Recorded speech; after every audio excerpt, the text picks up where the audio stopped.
이 표현을 많이 사용을 합니다. 이 할렐루야라는 표현은 이 히브리어에서 시작이 됐고, 물론 그것이 헬라어로 번역이 되면서 영어로 한국말로 이렇게 번역이 됩니다.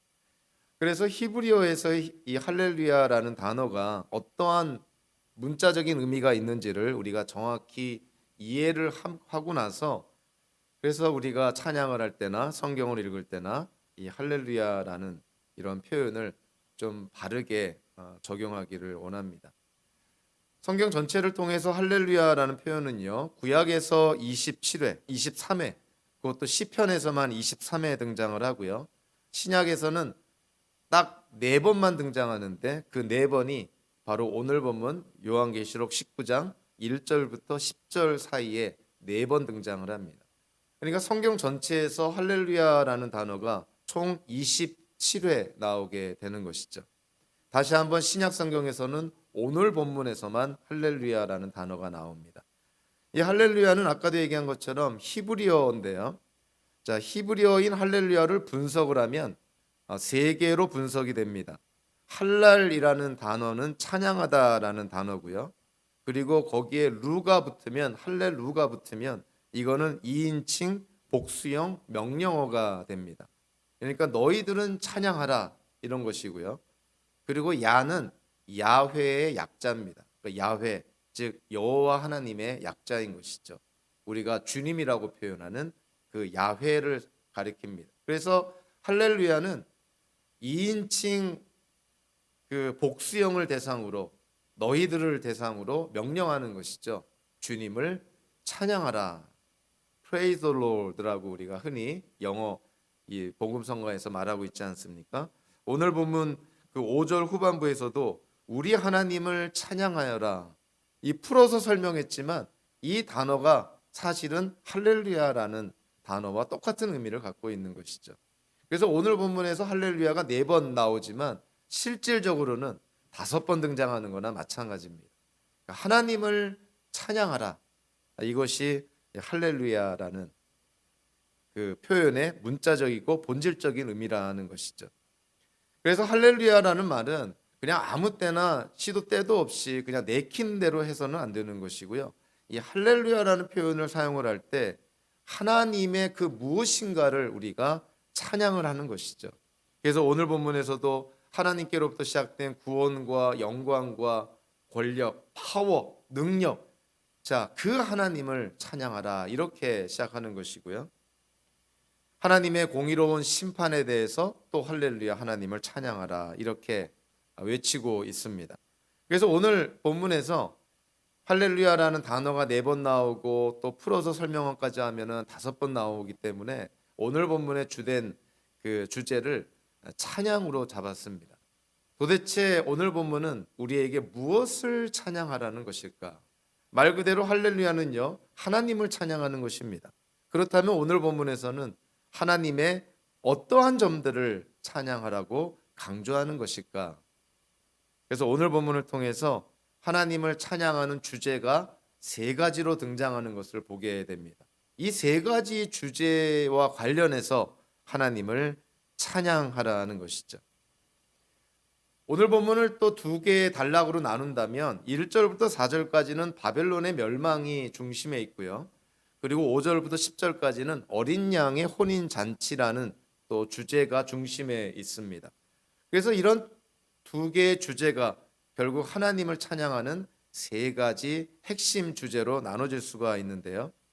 자, 오늘 보면 1절부터 4절까지를 통해서 하나님을 찬양하라는 할렐루야가 자, 무엇을 찬양하라고 강조하고 있냐면 한마디로 하나님의 심판을 찬양하라. 바벨론을 향한 하나님의 심판을 찬양하라. 모든 나라, 모든 민족, 세상의 모든 왕들을, 땅에 있는 사람들을 미혹하고 유혹해서 영적인 간음, 즉 음행을 저지르게 만든, 그리고 성도들의 피를 흘리게 만든 그 바벨론을 심판하는 것에 대해서 하나님을 찬양하라는 것이죠. 그러니까 우리가 하나님을 찬양한다고 했을 때는 보통 하나님의 은혜, 하나님의 용서, 하나님의 사랑, 하나님의 긍휼과 자비, 뭐 이런 쪽으로 하나님을 찬양하는 거로만 생각을 하지만 오늘 본문에서 첫 번째로 강조한 것은 바벨론이라는 그 음녀, 그 큰 창녀에 대한 하나님의 심판을 찬양하라는 것입니다. 즉 하나님의 정의와 공의가 실현되는 것에 대해서 하나님을 찬양하라. 1절 후반부에 할렐루야 구원과 영광과 권력은 우리 하나님의 것이다 이렇게 되어 있는데요. 이 헬라어 성경을 번역하면서 너무 자주 접속사가 등장을 하기 때문에 이 접속사를 생략을 하고 번역을 하는 경우가 많습니다. 그래서 오늘 1절부터 10절까지 안에서도요, 굉장히 중요한 접속사인데 이 접속사에 대한 번역이 생략되는 좀 아쉬움이 좀 많이 있습니다. 자, 1절에서도요. 할렐루야 구원과 영광과 권력은 우리 하나님의 것이다 그랬는데 사실 이 앞에 왜냐하면이라는 접속사가 있습니다. 할렐루야 즉 하나님을 찬양하라. 왜냐하면 구원과 영광과 권력이 우리 하나님의 것이기 때문이다. 그러면서 2절에서도 또 마찬가지로 접속사가 등장을 합니다. 그분의 심판이 참되고 의로우시기 때문이다. 그리고 또 접속사가 등장을 하죠. 왜냐하면 음행으로 세상을 망친 그 창녀를 심판하셨고 자기 종들이 흘린 피의 원한을 그 여자에게 갚으셨기 때문이다. 그러니까 하나님을 찬양하는 이유가 뭐냐면 한마디로 바벨론을 심판하셨기 때문에 그래서 우리가 하나님을 찬양해야 된다는 것이죠. 그 바벨론을 향한 하나님의 심판의 특성이 또 3절에 보니까 그 여자에게서 즉 바벨론에게서 즉 바벨론의 패망과 멸망으로부터 나는 연기가 영원히 올라간다. 즉 바벨론의 멸망은 최종적이고 확정적이고 완전한 거라는 것이죠.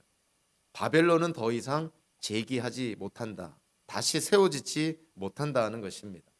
그래서 세상 종말에 하나님을 대적하는 바벨론이 상징하는 그 모든 것들이 하나님의 심판을 받아서 완전히 멸망하게 된다는 것이죠. 특별히 2절 후반부에 자기 종들이 흘린 피의 원한을 그 여자에게 갚으셨다. 즉 성도들이 흘린 피에 대해서 하나님께서 성도들의 그 억울함을 성도들의 원한을 하나님이 바벨론을 심판하심으로 말미암아 갚아주셨다는 것이죠.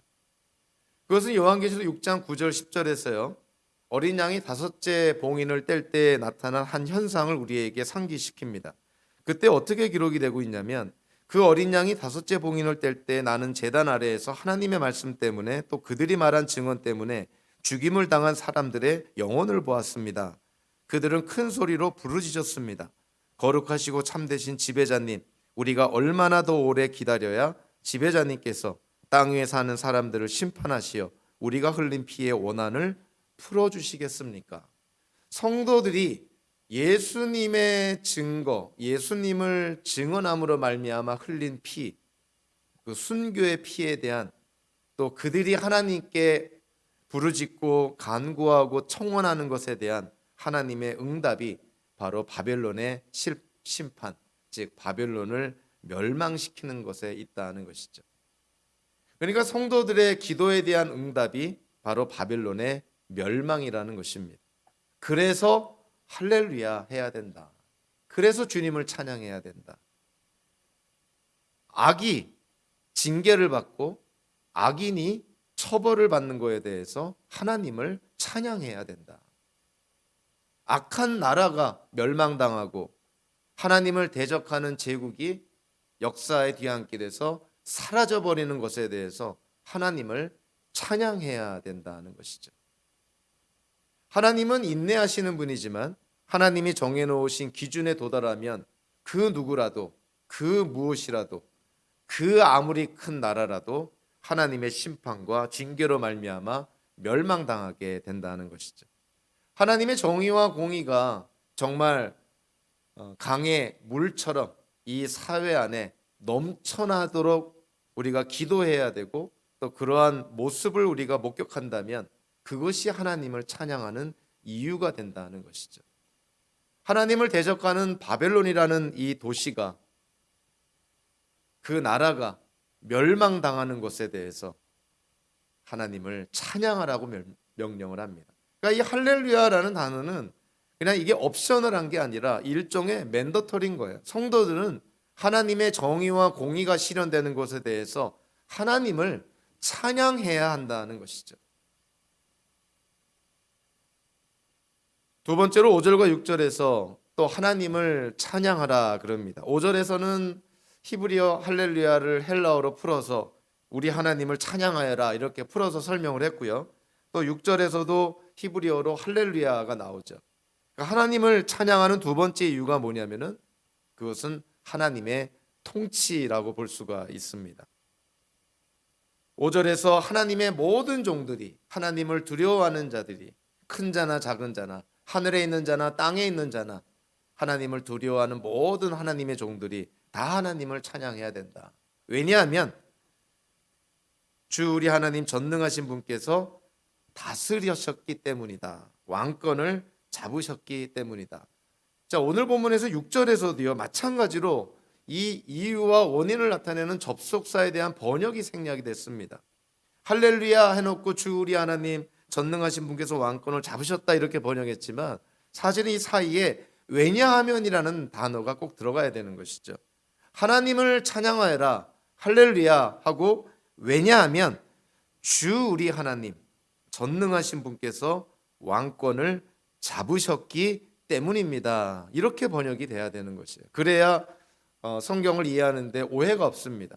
하나님을 찬양하는 이유가 하나님이 다스리시기 때문이다. 하나님이 정권을 잡으셨기 때문이다. 이렇게 말합니다. 하나님에 대한 묘사가 세 가지로 나오죠. 주님이라는 단어가 나오고 우리 하나님이라는 단어가 나오고 전능하신 분이라는 단어가 나옵니다. 이 전능하신 분이라는 이 표현은 만군의 하나님, 히브리어로 만군의 하나님을 헬라어로 번역을 할 때 전능하신 분이라고 번역이 된 것이죠. 그러니까 주님은 히브리어 야훼에 대한 헬라어 번역이고요. 주 우리 하나님, 야훼 하나님, 우리의 하나님, 그리고 전능하신 분, 즉 만군의 하나님께서 정권을 잡으셨다. 즉 우리가 믿는 하나님이 야훼 하나님이고 우리의 하나님이시고 또 만군의 하나님 전능하신 분이시니 그분이 통치하셨다라는 표현은 지극히 상식적으로 우리가 이해가 되는 것이죠. 하나님을 찬양하는 이유가 뭐냐면 하나님이 다스리시기 때문에 우리가 하나님을 찬양한다는 것입니다. 그래서 우리의 현실 속에서 우리 앞에 부딪히는, 우리가 직면하는 여러 가지 일들, 우리가 상상하지 못했던, 예상치 못했던 그런 어려운 상황 속에서 우리 기독교인들이 한 가지는 꼭 기억을 해야 돼요. 그것이 뭐냐면 우리의 이해와 상식과 경험을 뛰어넘는 정말 알 수 없는 신비한 상황 속에서 우리가 어떠한 상황에 놓이든 간에 하나님께서 다스리고 계시다라는 사실입니다. 하나님은 어떠한 상황 속에서도 하나님은 다스리시는 분, 하나님의 통치를 우리가 인정해야 된다는 것이죠. 결국 하나님의 통치가 하나님의 다스림이고 하나님의 다스림을 인정하는 것이 하나님의 나라입니다. 그래서 예수님이 이 땅에 오셔서 하나님 나라의 복음을 전하셨을 때 하나님의 나라라는 기쁜 소식을 전했다는 것이죠. 그 하나님의 나라가 뭐냐면 하나님이 다스리신다는 뜻이에요. 하나님은 이 세상을 다스리고 계시다. 하나님이 없으신 것 같기도 하지만 하나님이 무관심해 보이는 것 같기도 하지만 기독교의 하나의 이단이라 할 수 있는 그 이신론에서 얘기하는 것처럼 하나님은 세상을 창조해 놓고 그냥 태엽을 감은 시계처럼 알아서 자동으로 세상이 진행해 나아가도록 그냥 관여하지 않고 저 멀리서 팔짱 끼고 바라보시는 그러한 하나님이 아니라는 것이죠. 성경에서 계시된 하나님은 지금도 세계 역사 속에 관여하시고 그리고 저와 여러분들의 인생에도 관여하시고 그리고 우리의 인생과 또 우리의 또 가정과 이 교회와 또 세계의 역사 속에서 하나님은 어느 한순간도 놓치지 않고 하나님은 다스리고 계시고 통치하고 계시다는 사실이에요. 그래서 우리가 하나님을 찬양해야 되는 이유가 우리가 원하는 상황에 놓일 때뿐만이 아니라 사실은 우리가 원치 않은 상황, 우리가 피하고 싶은 상황, 어찌 보면 정말 절망스러운 그런 상황에 놓일 때에도 하나님께서 다스리신다는 고백을 우리가 해야 된다는 것이죠. 이것이 얼마나 우리에게 고통스럽고 힘든지는 우리가 경험을 통해서 다 알고 있습니다. 그럼에도 불구하고 우리가 부인할 수 없는 진리가, 그럼에도 하나님은 지금도 다스리고 계시다는 것이에요. 우리의 인생을, 이 세상을, 세계 역사를, 그리고 눈에 보이지 않는 그 악한 영들조차도 하나님께서 다스리고 계시다는 것이죠. 그래서 오늘 본문에서 하나님을 찬양하라 했을 때 하나님의 바벨론의 심판을 찬양해라. 그리고 지금 초대교회 기독교인들, 로마라는, 즉 바벨론이 그 당시의 기독교인들에게 상징되는 로마 제국하에서 어려움과 핍박과 온갖 불평등, 온갖 박해를 받고 있는 기독교인들에게 지금 하나님께서 예언자 요한을 통해서 말씀하고 있는 것이죠. 지금 고통받는 순간에도, 지금 어려운 상황에도 하나님은 여전히 다스리고 계시다. 여전히 하나님이 통치하고 계시다. 하나님이 언더 컨트롤 하고 있다. 이렇게 지금 말하고 있습니다. 그래서 우리의 이해를 뛰어넘고 우리의 상식을 초월해서라도 하나님을 찬양하라고 그렇게 명령하고 있습니다. 거듭 말씀드리지만 이 할렐루야라는 단어가 이게 선택적인 단어가 아닌 것이죠. 명령어입니다. 명령어라는 것은 우리에게 선택의 여지가 없는 것이죠. 하나님을 찬양해야 됩니다. 그것이 성도의 도리입니다. 왜 하나님을 찬양하라고요? 하나님의 심판 때문에, 그리고 하나님의 통치 때문에 하나님을 찬양하라, 이렇게 말하고 있습니다. 오늘 본문에서 찬양의 세 번째 주제가 등장하는데요, 제가 정한 오늘 설교의 제목이기도 합니다. 우리가 하나님을 찬양해야 되는, 또 찬양해야만 하는 그 세 번째 이유이자 가장 중요한 이유가 뭐냐면, 상징적으로 표현해서 어린 양의 혼인 잔치 때문이라는 것이죠. 어린 양의 혼인 잔치, 아마 이런저런 모양으로 직간접적으로 이 표현은 아마 많이 들어왔을 거라고 생각을 하는데요, 오늘 본문을 통해서 이 어린 양의 혼인 잔치에 대한 성경적인 이해를 정말 분명히 할 필요가 있습니다.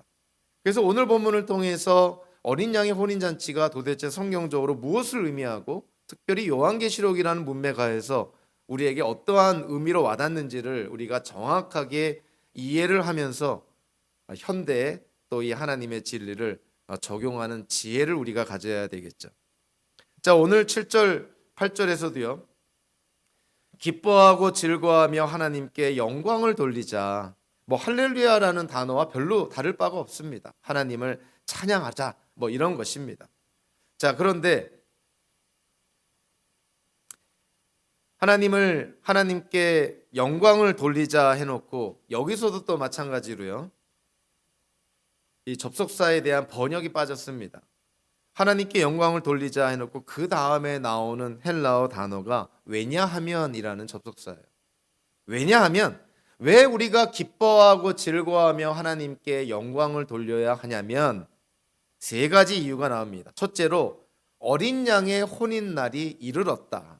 둘째로, 그의 신부가 단장을 끝냈다.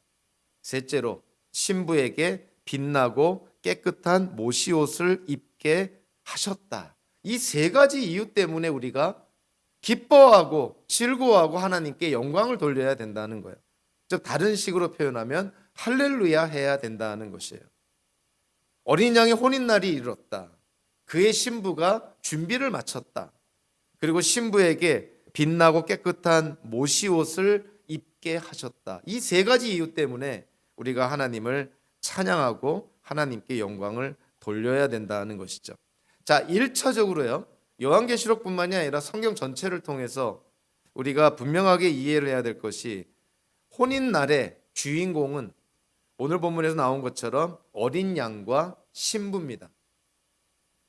물론 어린 양은 당연히 예수 그리스도를 우리에게 가리키는 것을 굳이 언급하지 않아도 잘 이해하시겠고요. 여기서 어린 양의 신부는 과연 누굴까요? 예외 없이 모든 학자들이 다 공감하는 것이, 또 동의하는 것이 뭐냐면 여기서의 신부는 당연히 교회라는 것이에요. 교회 외에는 다른 존재를 생각할 수가 없습니다. 그러니까 혼인날에 신랑과 신부가 누구냐면 신랑이신 어린 양 예수 그리스도, 그리고 신부인 성도들로 구성된 교회. 그래서 어린 양 혼인날의 주인공은 예수님과 교회입니다. 그래서 오늘 본문에서 이 문장을 좀 눈여겨 우리가 좀 봐야 될 필요가 있는데요. 왜냐하면 각각의 문장이 너무 중요하기 때문에 그렇습니다. 어린 양의 혼인날이 이르렀다. 제가 시간을 보면서 지금 이 준비한 내용을 좀 전하려고 하는데, 왜냐하면 어린 양의 혼인 잔치를 이해하려면 유대인의 결혼 풍습, 유대인의 결혼 관습을 이해를 해야 돼요. 어느 학자가 얘기한 것처럼요, 세계에서 가장 복잡한 결혼식이 유대인 결혼식이라 그럽니다. 우리 한국에서도 결혼식을 할 때 뭐 어떤 사람들은 약혼식을 하고, 또 어릴 때 정혼을 하고, 또 약혼식도 하고 결혼식도 하는 경우도 있지만, 그래도 우리 한국에서의 그런 결혼은 그 형식이 상당히 어찌 보면 좀 단순한 그런 편 아닌가요? 그냥 약혼식 없이도 그냥 결혼식을 직접 하지 않습니까? 그런데 유대인의 결혼식의 풍습을 보면 우리가 오늘 본문을 이해하기 위해서 우리가 꼭 알아야 될 부분들이 있습니다. 유대인 결혼식은 크게 세 가지로 구분이 되는데요. 하나는, 첫 번째는 신부 집에서 일어나는 일이 있고, 두 번째는 신랑 집에서 일어나는 일이 있고, 그리고 마지막에는 이 모든 결혼 예식이 끝난 후에 시작되는 혼인 잔치가 있습니다. 신부 집에서 일어나는 게 뭐냐면, 신랑 되는 이 유대인 남자가 자기가 신부로 삼을 그런 유대인 여성의 집에 방문을 하게 됩니다. 그 유대인 여성이 집에 방문할 때 뭐 포도주 잔도 가져가고, 뭐 지창금도 가져가고, 서약서도 가져갑니다. 그래서 그 신부가 될 그 집에 가가지고 자기를 소개하면서 결혼을 이렇게 부탁하게 되죠. 신부 쪽에서 또 신부의 아버지가 결혼을 승낙하게 되면 가지고 간 포도주도 먹으면서, 그리고 지창금도 주면서, 그리고 서약서를 낭독을 하게 됩니다. 일종의 신부 집에서 정혼을 하는 것이죠. 그러니까 서약서를 작성을 하고 낭독한다는 것은 사실은 신랑 신부가 실질적인 삶을 같이 나진 않았지만 법적으로 정식 부부가 되었다는 것이에요. 그러니까 우리가 생각하는 현대판의 약혼과는 조금 비중이 다른 것이죠. 그래서 정혼이라는 표현을 쓰는 것이 맞다고 생각을 합니다. 이 정혼은 신랑 신부가 실질적으로 같이 살고 있지 않지만, 첫날 밤을 치르진 않았지만 법적으로 정식 부부가 되었다는 것이에요. 그리고 나서요, 약 1년의 기간을 줍니다. 정식으로 부부로서 서약을 했지만 그렇다고 바로 결혼식을 하고 바로 부부가 되는 것이 아니고요. 1년의 기간을 두고 신부는 나름대로 신부 수업을 합니다. 신랑도 또 신랑 수업을 하죠. 특히 신랑이 하는 일이 뭐냐면 신부를 데리고 와서 같이 살 집을 준비합니다. 그게 한 1년 정도 걸린다는 것이죠. 그래서 정혼한 이 신랑이 자기 집에 와서 1년 동안 살 집을 준비를 합니다. 그 모습을 지켜보는 신랑의 아버지가 이제 집도 어느 정도 준비가 됐고 정혼한 신랑 신부가 혼인식을, 그리고 혼인 잔치를 할 준비가 됐다고 판단이 되면 아버지가 결정을 합니다. 아버지가 결정을 해서 자기 아들에게 이제 때가 됐으니 신부 집에 가서 신부를 데리고 오라, 이렇게 허락을 합니다. 그래서 아버지의 허락하에서 정혼한 신랑이 이제 신부 집에 가서 신부를 데리고 자기가 준비한, 신랑이 준비한 집에 와서 첫날 밤을 치르게 되고, 그 다음 날에 하객들을 초청해서 혼인 잔치를 하게 됩니다. 이 단계마다 좀 아주 디테일한 좀 복잡한 그런 내용들이 많지만 전체적인 흐름은 그런 것이에요. 신부 집에서 정혼을 하고 한 1년쯤 있다가 신랑이 신부를 데리고 자기가 준비한 집에 가서 이제 마침내 부부로서 삶을 시작을 하고, 그리고 그 첫날 밤을 치른 다음 날에 하객들을 초대해서 혼인 잔치를 하는 것입니다. 그래서 오늘 본문에서 어린 양의 혼인날이 이르렀다. 이 혼인날은 언제를 의미하는 거냐면, 유대인의 결혼식의 어떤 그 관습에 의하면은 1년 동안의 기간을 지난 후에 정혼한 신랑이 신부를 데리러 이제 신부 집에 갔다는 거예요. 그리고 나서 9절에 나오는 혼인 잔치는 어떤 일입니까? 신부를 데리고 신랑 집에 가서 신랑 신부가 첫날 밤을 지내고 나서 그 다음 날에 하객들을 초대해서 혼인 잔치를 한 것을 9절에서 어린 양의 혼인 잔치라고 표현을 한 것이죠. 혼인 날은 말 그대로 신랑이 신부를 데리고 가는 날이고, 혼인 잔치는 첫날 밤을 지내고 나서 하객들을 초대해서 혼인 잔치를 벌이는 것입니다. 여기에는 영적인 의미가 있는 것이죠. 자, 1차적으로요. 정혼한 신랑이 신부를 데리러 언제 갈 것인가, 그거를 유대인의 그 결혼 풍습에 의하면 신랑의 아버지가 결정을 합니다. 자, 그래서 예수님의 말씀이 기억이 나시나요? 자, 예수님이 이 땅에 오심으로 말미암아 예수님의 신부라는 교회와 사실은 정혼한 관계가 되는 것이죠. 그래서 우리가 예수님을 신랑이라고 그러고 교회는 신부라고 칭하지 않습니까? 근데 아직 우리가 신랑 신부가 완전히 완벽하게 연합이 된 게 아니잖아요. 그냥 연합이 시작이 된 것이지 완벽한 연합은 아직 안 됐다는 것이에요. 그래서 현재 우리 기독교인들의 이 시기는 어떠한 시기냐면, 바로 그 정혼한 신랑 신부가 떨어져서 1년 동안 결혼을 준비하는 기간이 바로 이 시대인 것이에요. 그거를 성경적으로 영적으로 말하면, 예수님께서 부활하신 이후에 예수님이 이 땅에 다시 오시는 재림할 때까지의 그 기간이 바로 유대인의 결혼식 풍습에 의하면은 바로 1년 동안 신부가 신부 수업을 하고 신랑이 신랑 수업을 하는 것입니다. 그리고 때가 되었을 때, 그때 신랑이 신부 집에 가서 신부를 데리러 가는 그때를 누가 결정한다 그랬죠? 신랑의 아버지가 결정을 합니다. 그래서 예수님께서 마태복음서 24장 36절 37절에 보면 이런 말씀을 하시죠. 그러나 그날과 그 시각은 아무도 모른다. 하늘의 천사들도 모르고 아들도 모르고 오직 아버지만이 아신다. 노아의 때와 같이 이 인자가 올 때에도 그럴 것이다. 예수님께서 이 땅에 다시 오실 때, 유대인의 결혼 풍습에 의하면 신랑이 신부를 데리러 가는 그때는 누구만이 안다는 것이죠? 아버지만이 아신다. 그러니까 예수님의 이 말씀을 들은 그 당시의 유대인들은 너무나 쉽게 이해가 되는 것이에요. 그들이 그냥 일상에서 하고 있는 유대인의 결혼식의 풍습을 그대로 예수님이 그대로 인용을 하시면서 그거를 영적으로 적용하고 있는 것이죠. 특별히 구원과 관련해서 예수님께서 이 땅에 언제 오시는지는 아버지만이 아신다.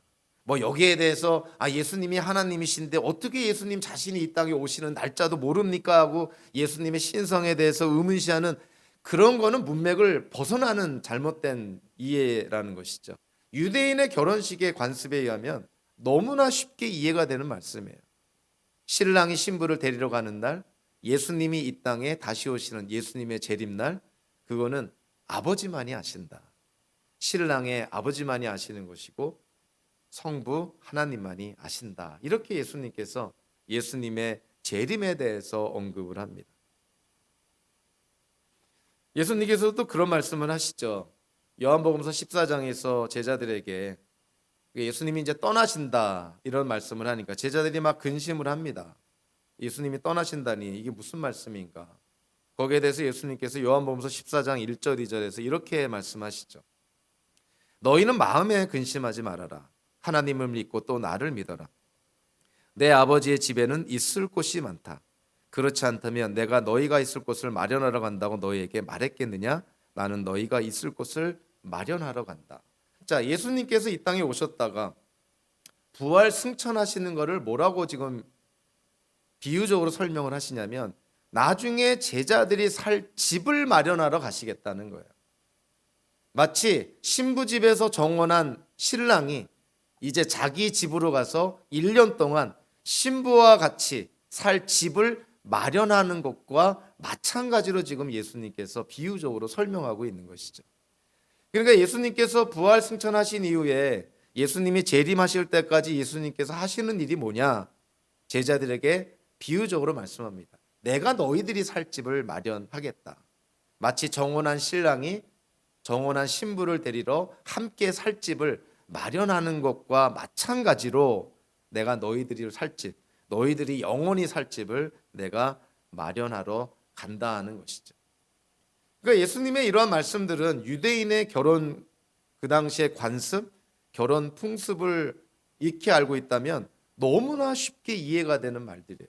그러니까 예수님의 이 말씀을 들은 유대인들은 뭐 좀 과장되게 표현하면 아마 초딩 학생들도 다 이해할 수 있는 내용들입니다. 아, 예수님이 이 땅에 오시는 것은 아버지가 결정하시는구나.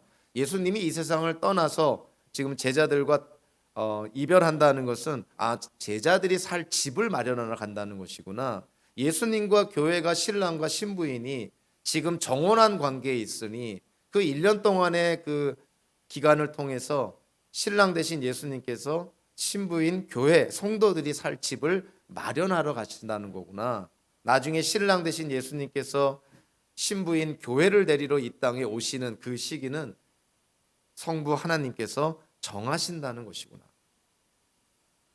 그래서 오늘 본문에서 어린 양의 혼인날이 이르렀다. 이거는 결국 무슨 날이라는 거예요? 예수님이 이 땅에 다시 오시는 날. 예수님의 재림을 가리킵니다. 그러니까 신랑 대신 예수님께서 신부인 교회를 데리러 이 땅에 오는 날, 그것이 어린 양의 혼인날이라는 거예요. 자, 그거와 관련해서 오늘 본문에서 정말 저희들이 진짜 눈여겨봐야 될 부분들이 있는데요. 자, 그것이 7절 후반부입니다. 그의 신부는 단장을 끝냈다. 자, 정혼한 신부가 1년 동안 하는 게 뭐냐면 앞으로 자기가 신랑과 함께 살 그 신랑 집에 관련해서 신부 수업을 합니다. 그러니까 1년 동안 이제 앞으로 신랑과 함께 살 그 인생에 대해서 준비를 하는 것이죠. 거기서 7절 후반부에 보니까 그의 신부는 단장을 끝냈다 이렇게 번역하고 있는데요. 헬라어 성경을 좀 더 문자적으로 번역하면 이 부분은 어떻게 번역이 되냐면 그의 신부가 자신을 준비시켰다 이렇게 번역이 됩니다.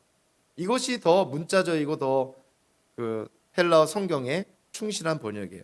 그러니까 신부가 자기 자신을 준비시켰다는 것이에요. 요한계시록의 맥락에서 교회가 예수님이 오실 때까지 준비해야 되는 것. 자, 요한계시록 맥락에서 어떻게 이해가 될까요? 두 가지로 이해가 됩니다. 첫째는 하나님과 어린 양 또 교회를 핍박하는 대적하는 짐승에게 절하지 말아야 된다. 그것이 첫 번째로 요구되는 것이고요. 두 번째는 예수 그리스도를 본받아서 순교적 정신으로 하나님의 말씀과 예수님의 증거를 붙잡는 것. 그것이 교회가 준비하는 것이에요. 그래서 교회는 즉 예수님의 신부, 어린 양의 신부는 짐승에게 절하지 않고 즉 우상에게 절하지 않고 그 당시 로마 제국에 굴복하지 않고 하나님의 말씀을 붙잡고 예수님께서 전해주신 그 말씀을 붙잡고 사는 삶. 그것이 교회가 준비하는 것이라는 것이죠. 그래서 그의 신부가 단장을 끝냈다. 그의 신부가 자기 자신을 준비시켰다는 것입니다. 그러니까 신부는 자기 자신을 준비시켰고 신랑 대신 예수님은 하나님이 정해놓으신 때에 이 땅에 신부인 교회를 데리러 이 땅에 오셨다는 것이죠. 그것이 어린 양의 혼인날이라는 것이에요. 자, 이렇게 그의 신부가 자기 자신을 잘 준비한 것에 대해서 8절에 보니까 신부에게 빛나고 깨끗한 모시옷을 입게 하셨다 이렇게 되어 있는데요. 신부 즉 교회로 하여금 깨끗한 모시옷을 입게 하셨다는 것인데 이건 결혼 예복을 입게 하셨다는 것이죠. 자, 그런데 이 8절 전반부에서 이 문장이 전체적인 형태가 뭐냐면 수동태입니다. 수동태라는 것은 신부가 결혼식에 참여할 수 있는 결혼 예복을 입는 것은 자기가 능동적으로 입었다는 의미가 아니라 누군가에 의해서 입힘을 허락받았다는 것이에요. 신부가 자기 나름대로 1년 동안 잘 준비를 했지만 그럼에도 불구하고 결혼 예식에 참여하는 데 요구되는 결혼 예복, 오늘 본문에서는 모시옷이라고 번역을 하고 있는데 이전 성경에서는 세마포라고 번역이 되기도 하고요. 이 결혼 예복을 입도록 허락받았다는 것이죠. 신부가 스스로 최선을 다해서 준비를 했지만 결과론적으로 결혼식에 참여할 수 있도록 허락을 받았다는 것이에요. 8절 후반부에 여기에 대해서 또 덧붙여서 이렇게 말하죠. 이 모시옷은 성도들의 의로운 행위다. 자, 우리가 여기서 구원의 아주 그 신비한 부분을 우리가 보게 됩니다. 제가 구원의 양면성이라고 표현을 했는데요. 어떤 분은 여기서 구원의 능동성과 수동성을 보게 된다 이렇게 표현하기도 하고 또 구원과 관련해서 하나님의 주권과 인간의 책임이라는 그 관계를 여기서 보게 된다고 그렇게 이해가 되기도 합니다. 자, 그래서 이 두 가지가 구원과 관련해서 능동적인 면과 수동적인 면이 다 드러나고요. 하나님의 주권과 인간의 책임도 다 드러납니다. 자, 한번 볼까요? 그의 신부가 자기 스스로 준비를 마쳤다. 준비를 다 했다. 자, 이거는 누가 했다는 거예요? 교회가 했다는 거예요. 성도가. 그렇죠? 그래서 그거를 8절 후반부에 보니까 성도들의 의로운 행위다. 모시옷이라는 것은 신부가 입는 결혼 예복은 성도들이 행한 의로운 행위다. 이렇게 묘사를 합니다. 자, 그런데 8절 전반부에 보면 그 모시옷을 신부가 알아서 만들고 알아서 구입해서 입은 것이 아니라 수동적으로 입힘을 허락받았다는 것이죠. 그러니까 구원과 관련해서는 능동적이고 수동적인 면이 있습니다. 구원을 우리가 받는 것이기도 하지만 또 인간의 책임이라는 측면에서는 우리가 해야 될 부분도 있는 것이죠. 교회가 교회 스스로 예수님이 이 땅에 다시 오실 때까지 스스로 노력하고 인내해야 될 책임이 있는 반면에 그 모든 구원에 관련된 구원의 완성과 구원의 성취는 결국 하나님 손 안에 있음을, 하나님의 주권 안에 있음을 우리에게 균형 있게 지금 강조하고 있는 것이죠. 8절 후반부에 이 모시옷은 성도들의 의로운 행위다 이렇게 지금 번역이 되고 있는데요. 사실 이 의로운 행위라고 번역된 이 단어가 두 가지 의미가 있습니다. 첫 번째 의미가 뭐냐면은 요구사항이고 명령이라는 뜻이에요. 그리고 두 번째가 의로운 행위라는 뜻입니다. 그래서 헬라어 성경을 해석을 할 때 아주 어려운 부분이 뭐냐면은 소유격인 표현을 해석할 때 굉장히 어렵습니다. 그러니까 성도들의 의로운 행위라고 번역이 되기도 하고요. 다른 가능한 번역은 성도들에 대한 요구사항, 성도들에 대한 명령이라고도 번역이 가능한 것이에요. 그래서 이 모시옷이라는 것은 헬라어 성경을 균형 있게 가능한 해석을 다 동원한다면 두 가지 해석이 사실은 컴바인 돼야 됩니다. 성도들로 시작된 의로운 행위도 필요하고 성도들에게 요구되는 명령이자 요구 사항으로도 이게 해석이 되는 것이죠. 그러니까 신부가 결혼 예복 모시옷을 입고 결혼식에 참석을 해야 되는데 그 결혼 예복이라는 것은 신부에게 요구되는 것이기도 하면서 신부의 행위이기도 하다는 것이에요. 그래서 이 표현을 통해서만 보더라도 여기서도 마찬가지로 이 구원의 양면성이 드러나는 것이죠. 신부가 스스로 결혼식을 잘 준비해야 될 책임도 있지만 그것은 신부에게 요구되는 것이기도 하면서 하나님에 의해서 그것은 주어지기도 하는 것이라고 오늘 본문이 말하고 있습니다. 그러니까 구원에는 양면성이 있어요. 능동성과 수동성이 있고 하나님의 주권과 인간의 책임이 다 있는 것이죠. 그래서 구원은 선물이라고 분명히 얘기를 하지만 또 한편에서 사도 바울이 그러죠. 구원을 이루라. 오늘의 삶, 현대의 삶을 통해서 구원을 증명하면서 구원의 열매를 맺으면서 살아라 이렇게 얘기하지 않습니까?